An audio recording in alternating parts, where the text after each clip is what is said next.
बिस्मिल्लाहिर्रहमानिर्रहीम। अस्सलाम वालेकुम नादरीन, आप यूट्यूब चैनल देख रहे हैं, मैं इमरान खान हूं।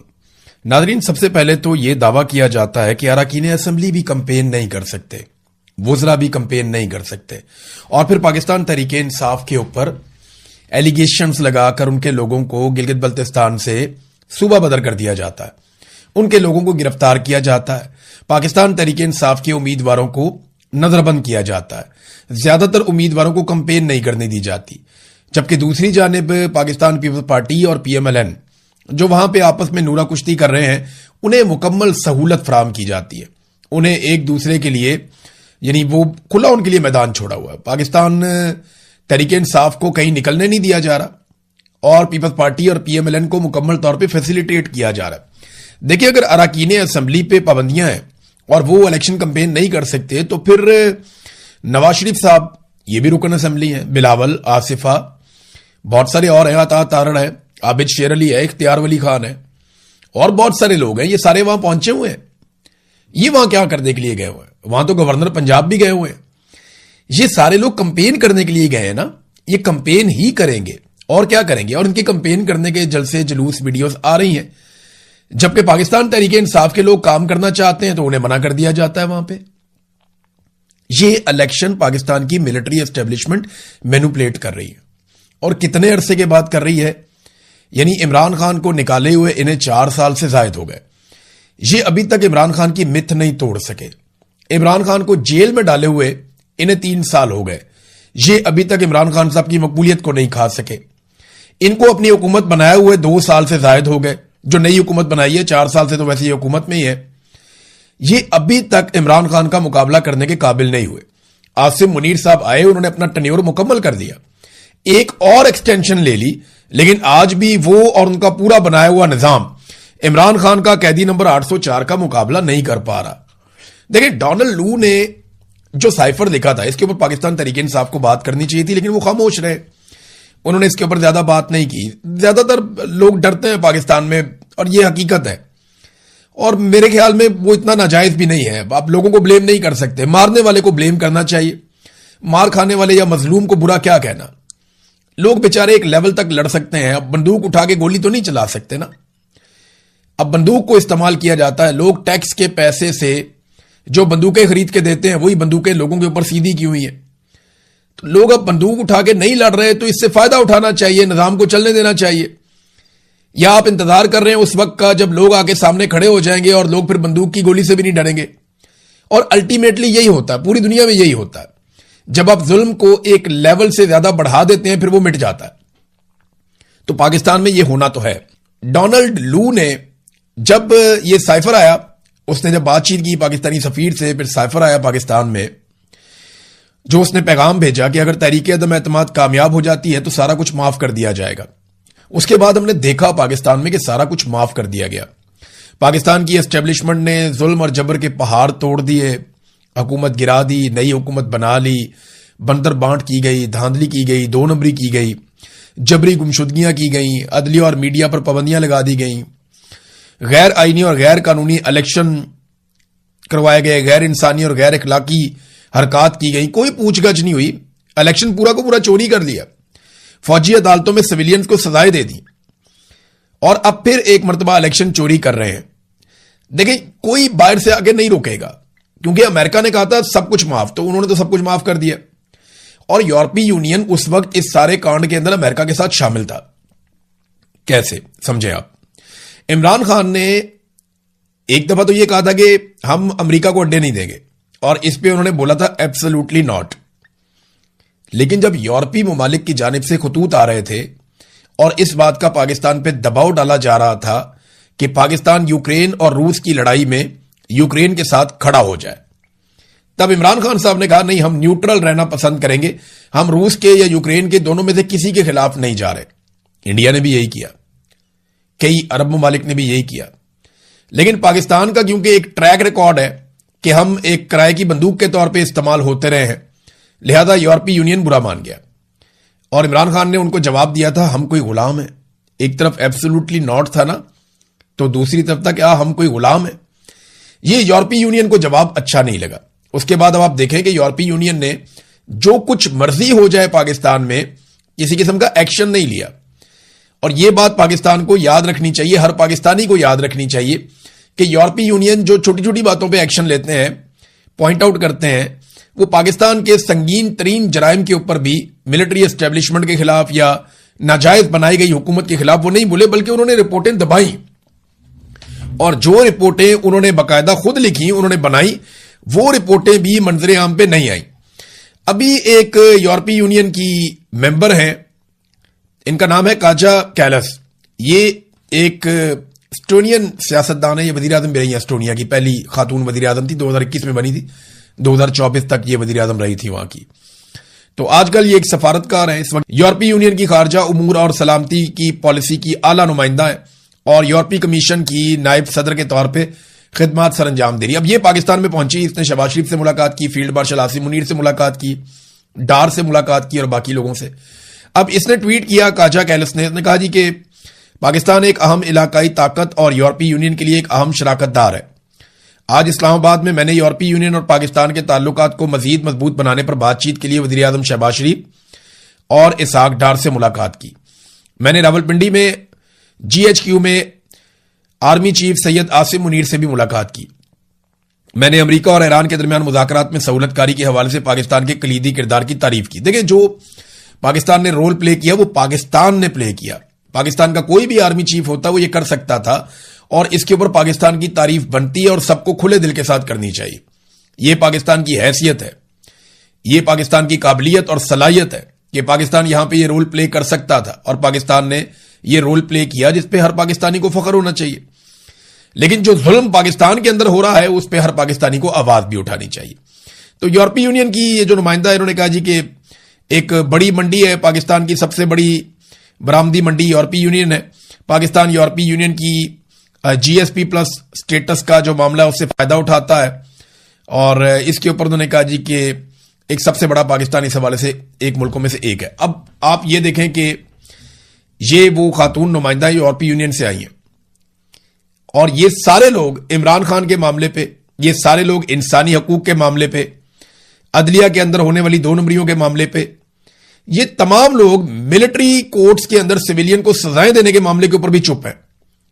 लेकिन आप याद रखिएगा, यही चीजों के ऊपर यही सारे लोग एक दिन बोलेंगे। यही डोनाल्ड ट्रंप होगा और यही पाकिस्तान होगा, या यही अमेरिका होगा और यही पाकिस्तान होगा, यही यूरोपीय यूनियन होगा और यही पाकिस्तान होगा। जिस दिन इनके मफाद के खिलाफ कोई आदमी आएगा तो ये पाकिस्तान की छोटी छोटी बात पर भी नुक्ताचीनी करेंगे और यही एक खारजा पॉलिसी का खासा है। लोग अपना मफाद देखते हैं। इमरान खान इनके मफाद में नहीं आ रहा था, ये इमरान खान को कठपुतली की तरह इस्तेमाल करना चाहते थे, वो इस्तेमाल होने से उसने इनकार किया और नताइज आपके सामने है। लेकिन देखिए, अगर पाकिस्तान की मिलिट्री एस्टेब्लिशमेंट या उस वक्त के जर्नैल इस्तेमाल ना होते रिजीम चेंज ऑपरेशन के लिए, तो फिर इमरान खान साहब की हुकूमत तो ना जाती ना, उनकी हुकूमत बरकरार रहती। लेकिन जर्नैलों ने जैसे हमेशा खिदमात सर अंजाम दी अमेरिका के कहने पर और पेंटागन के कहने के ऊपर, उन्होंने हमेशा वो किया जो उन्हें कहा गया, तो उन्होंने कोई अपना ट्रैक रिकॉर्ड तब्दील नहीं किया। अभी भी उन्हें कोई हुक्म आता है वो फौरी तौर पे उसको बजा लाते हैं। अब नाज़रीन, जो नाराज अरकान हैं, इन्होंने बैरिस्टर गौर को खत लिखा है। पाकिस्तान तरीके इंसाफ के, आपको पता ना, खैबर पख्तूनख्वा में आजकल नाराजगियां चल रही हैं। सुहेल अफरीदी ने अरकान असेंबली से मुलाकात की तो कोई कहता है 52 आए, कोई कहता है 72 आए, लेकिन इन बिटवीन है ना, फिर भी 20 से 40 लोग कम थे। हुकूमत कहती है 20 कम थे, मीडिया कहता है 40 कम थे। अब जितने भी कम थे वो नाराज तो हैं और उन्होंने खत लिखा बैरिस्टर गौहर को और खत में मुतालबा क्या किया, मैंने आपको 2 दिन पहले एक वीलॉग में यह बताया था कि ये जब भी मुतालबा करेंगे इमरान खान की रिहाई का मुतालबा करेंगे, ये जब भी बात करेंगे इमरान खान का नाम लेकर पॉलिटिक्स करेंगे, क्योंकि और कोई तरीका ही नहीं है ना। और ये मौका सुहेल अफरीदी ने खुद दिया। देखें, सुहेल अफरीदी की अपनी गलतियां उनके सामने आ रही हैं, उनकी अपनी कमजोरी उनके सामने आ रही है। अगर वो हिम्मत दिखाते और ताकत के साथ नौजवानों को इकट्ठा करके खड़े हो जाते और डट जाते एस्टेब्लिशमेंट और उनके हरकारों के खिलाफ, तो आज सुहेल अफरीदी की सूरत कुछ और होती। ये वजारत आला तो अभी रहेगी, कभी नहीं रहेगी, लेकिन सियासत सारी जिंदगी रहेगी। तो सुहेल अफरीदी अपना नाम लिखवा सकते थे बड़े सियासतदानों के अंदर और अपना कद बहुत ऊंचा कर सकते थे, उनके पास अभी भी मौका है। लेकिन उन्होंने मेरे ख्याल में बंद कमरों को ज्यादा शायद पसंद किया, इंडोर एहतजाज कर लिया, थोड़ा कमरों के अंदर मीटिंग्स कर ली, کوئی ادھر میٹنگ کر لی, کوئی ادھر میٹنگ کر لی, تو وہ اس چکر کے اندر وہ رہے نہیں جو وہ بن سکتے تھے, یا جو عمران خان نے ان سے ایکسپیکٹ کیا تھا وہ سارا کچھ وہ کر نہیں پائے. اب اس میں جو ناراض ارکان اسمبلی, انہوں نے کہا عمران خان کی رہائی کے لیے تحریک چلائی جائے, اور انہوں نے لیٹر لکھا بیرسٹر گھور کو, عمران خان کی رہائی کے لیے مؤثر تحریک چلائی جائے, قید پارٹی ورکرز کی رہائی کے لیے قانونی جنگ لڑی جائے. اب ان لوگوں نے جناب خط لکھ دیا. اس حوالے سے حکومتی جماعت پی ٹی آئی کے ناراض ارکان کا, یہ خیبر پختونخوا میں ہے نا, یہ انہوں نے پشاور میں ایک اجلاس کیا, اور اجلاس کرنے کے بعد انہوں نے بیرسٹر گھور کو خط لکھ کر یہ کہہ دیا جناب کہ تحریک چلائیں, اور ہمیں بڑی تشویش کا اظہار ہے. ساتھ انہوں نے یہ بھی بتایا کہ عمران خان پہ جو پابندیاں ہیں ان پہ بھی ہمیں تشویش کا اظہار ہے, ملاقاتیں بند ہیں اس پہ بھی ہم بہت پریشان ہیں. عمران خان کی رہائی کے لیے ایک مثبت, جامع, مؤثر اور نتیجہ خیز حکمت عملی اختیار کی جائے. یہ جناب اب یہ مطالبات سامنے آ رہے ہیں. تو یہ مطالبات تو ناجائز نہیں ہے, لیکن کیا سہیل آفریدی کی حکومت گرا دی جائے گی؟ میں نے آپ کو پھر کہا کہ وہ ڈیپینڈ کرتا ہے کہ آئینی عدالت کیا کرتی ہے. اگر آئینی عدالت نے کوئی شرارت کر دی تو کوئی پتہ نہیں سہیل آفریدی کی حکومت گرا دی جائے. ناظرین, ایک اور بڑی انٹرسٹنگ چیز ہے, خیبر پختونخوا کو جتنا بجٹ ملا, آپ کو میں بڑی مزے کی بات بتاتا ہوں, وہ خیبر پختونخوا کی حکومت کو عوام کے اوپر خرچ کرنا چاہیے تھا نا. یعنی جو اربوں روپے ملے انہیں, اپنا حصہ جو خیبر پختونخوا کو ملا, وہ پیسہ خیبر پختونخوا کی عوام کی تعمیر اور ترقی کے اوپر خرچ ہونا چاہیے تھا نا. اس سے سڑکیں بننی چاہیے تھی, اس سے لوگوں کے مسائل حل ہونے چاہیے تھے, لوگوں کی صحت کے مسائل, کھیلوں کے مسائل, تعلیم کے مسائل, انفراسٹرکچر کے مسائل, یہ سارے حل ہونے چاہیے تھے نا. آدھا بجٹ بھی خرچ نہیں ہوا, کچھ ایسی اطلاعات آ رہی ہیں. نیکسٹ ویلاگ میں آپ کو اس کی تفصیلات شیئر کروں گا کہ خیبر پختونخوا حکومت نے سرپلس کیا, یعنی وہ جو ان کے پاس پیسہ تھا اس کو خرچ نہیں کیا. روزانہ کی بنیاد پہ سہیل آفریدی چلاتے ہیں میرا حصہ دو, میرا پیسہ دو, وفاق مجھے پیسے نہیں دے رہا. تو جو پیسے آپ کے پاس تھے آپ نے انہیں خرچ کیوں نہیں کیا؟ اور آپ کو پتا ہے کہ وہ حکومت بہت ہی نالائق ہوتی ہے جس کے پاس بجٹ موجود ہو اور وہ عوامی ترقیاتی منصوبوں پر اس بجٹ کو خرچ نہ کر سکے. یہ صرف اور صرف آئی ایم ایف کو خوش کرنے کے لیے یا پاکستان کی ملٹری اسٹیبلشمنٹ کو راضی رکھنے کے لیے انہوں نے یہ پیسہ خرچ نہیں کیا, اور زبانی کلامی کہتے رہے کہ ہمیں بہت سارا پیسہ دیں. میں اس کی ساری تفصیلات نکالتا ہوں ابھی, مجھے کیونکہ اس پہ کنفرم اطلاع نہیں ہے. میں نے 2-3 ٹویٹس پڑھے جس میں مجھے انفارمیشن ملی, ایک آدھا بندہ مجھے بہت اتھینٹک لگا اس لیے میں نے یہ کمنٹ کیے ہیں. لیکن نیکسٹ ویلاگ میں اس کی ساری چیزیں نکال کے اپنی ٹیم کے ساتھ مل کر آپ کے سامنے شیئر کروں گا کہ خیبر پختونخوا کی حکومت نے کہا کیا اور کیا کیا. اب ذرا آ جائیں ناظرین, جنگ بندی والا معاملہ جو ایران والا ہے اس میں ایک بڑا انٹرسٹنگ موڑ آ گیا. سب سے پہلے تو یہ ہوا کہ دھمکی لگا دی ایران نے کہ اگر جنگ ہوگی تو پھر مکمل جنگ ہوگی. اگر آپ کسی ایک جگہ پہ لڑائی کرتے ہیں تو اس کا مطلب یہ ہے کہ جنگ بندی کی ہر طرف خلاف ورزی.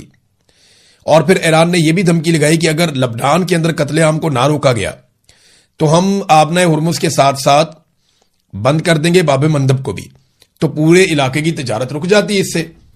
لہذا ڈونلڈ ٹرمپ نے فوری طور پہ ایکشن لیا, اور ڈونلڈ ٹرمپ نے بعد میں اعلان کیا کہ کیونکہ ایران کو اس پہ بڑے تحفظات تھے تو میری نیتن یاہو سے بات ہوئی ہے جس میں نے ان سے درخواست کی کہ وہ بیروت لبنان پر کوئی حملہ نہ کریں. انہوں نے اپنے فوجیوں کو واپس بلا لیا ہے اور ان کا شکریہ. اس طرح اسرائیل ان پر فائرنگ روکنے پر اسرائیل نے اتفاق کر لیا ہے. دیکھتے ہیں سلسلہ کب تک چلتا ہے, امید ہے کہ یہ ہمیشہ کے لیے ہوگا. تو ڈونلڈ ٹرمپ نے فوری طور پہ جنگ بندی کروا دی. لیکن ایکسیس میڈیا جو ہے اس نے ایک دعویٰ کر دیا. انہوں نے دعویٰ کیا کہ ڈونلڈ ٹرمپ نے نیتن یاہو کو ڈانٹا ہے. امریکی میڈیا نے کہا کہ آج صبح دونوں رہنماؤں کے درمیان ہونے والی ٹیلی فونک گفتگو کے دوران ٹرمپ نے لبنان میں اسرائیل کی بڑھتی ہوئی فوجی کارروائیوں اور ایران کے ساتھ امن مذاکرات کو نقصان پہنچانے کے خطرے پر اسرائیلی وزیر اعظم بنجمن نیتن یاہو پر شدید غصہ نکالا. 2 امریکی حکام اس گفتگو سے باخبر تھے اور ایک تیسرے ذریعے نے یہ بتایا میڈیا کو کہ ایک موقع پر ٹرمپ نے نیتن یاہو کو پاگل کہا اور ان پر ناشکر گزاری کا الزام بھی لگایا. نیتن یاہو کے ساتھ ڈونلڈ ٹرمپ کی گفتگو کا خلاصہ بیان کرتے ہوئے ایک امریکی عہدیدار نے میڈیا کو یہ بتایا کہ ٹرمپ نے کہا تم بالکل پاگل ہو چکے ہو, اگر میں نہ ہوتا تو تم جیل میں ہوتے, میں تمہاری جان بچا رہا ہوں, اب ہر کوئی تم سے نفرت کرتا ہے, اس سب کی وجہ سے اب ہر کوئی اسرائیل سے نفرت کرتا ہے, جبکہ اس گفتگو سے باخبر ایک دوسرے ذریعے نے بتایا کہ ٹرمپ شدید طیش میں تھے اور انہوں نے ایک موقع پر نیتن یاہو پر چلاتے ہوئے کہا کہ تم آخر کر کیا رہے ہو. یہ ہے ناظرین اندر کی خبر جو امریکن میڈیا سے آئی ہے. اس کے ساتھ ایک خبر اور بھی ہے. نیتن یاہو نے بعد میں اپنی فیس سیونگ کے لیے یہ کہا کہ جناب اگر ہم پہ حملہ ہوگا تو ہم حملہ واپس کریں گے، اور یہ ہم نے بتا دیا امریکہ کو کہ ہم نے یہ کرنا ہے. جبکہ اسرائیلی جو وزراء ہیں وہ اب نیتن یاہو پہ گرم ہو رہے ہیں. اسرائیل کے وزیر خزانہ نے نیتن یاہو کو کہا کہ جناب یا تو ہم ہیں یا وہ ہیں، کوئی درمیانی راستہ نہیں ہے، اور فلسطینی ریاست کے تصور کو ہم ختم کر دیں گے، دفن کر دیں گے. کوئی فلسطینی ریاست نہیں ہوگی، کوئی حدود نہیں ہوگی، سارا ہمارے قبضے میں رہے گا. تو اسرائیلی وزیر برائے نیشنل سیکورٹی اس نے جو کہا، اس نے کہا جی کہ وزیر اعظم صاحب آپ نے کہا تھا کہ ایک مضبوط وزیر اعظم امریکی صدر کو بتاتا ہے جب ممکن ہو ہاں اور جب ضروری ہو تو نہ، یعنی ہم امریکہ کو ہاں بھی کر سکتے ہیں نہ بھی کر سکتے ہیں. تو اس نے کہا یہ ہمارا وقت ہے کہ ہم اپنے دوست صدر ٹرمپ کو نہ بولیں. اب وقت ہے وہ کرنے کا جو حزب اللہ پر حملے کرنے کے لیے ضروری اور لازمی ہے. ہمارے جنگجو، یعنی انہوں نے جنگ بندی کے خلاف ووٹ دیا. انہوں نے کہا جی نہیں، نیتن یاہو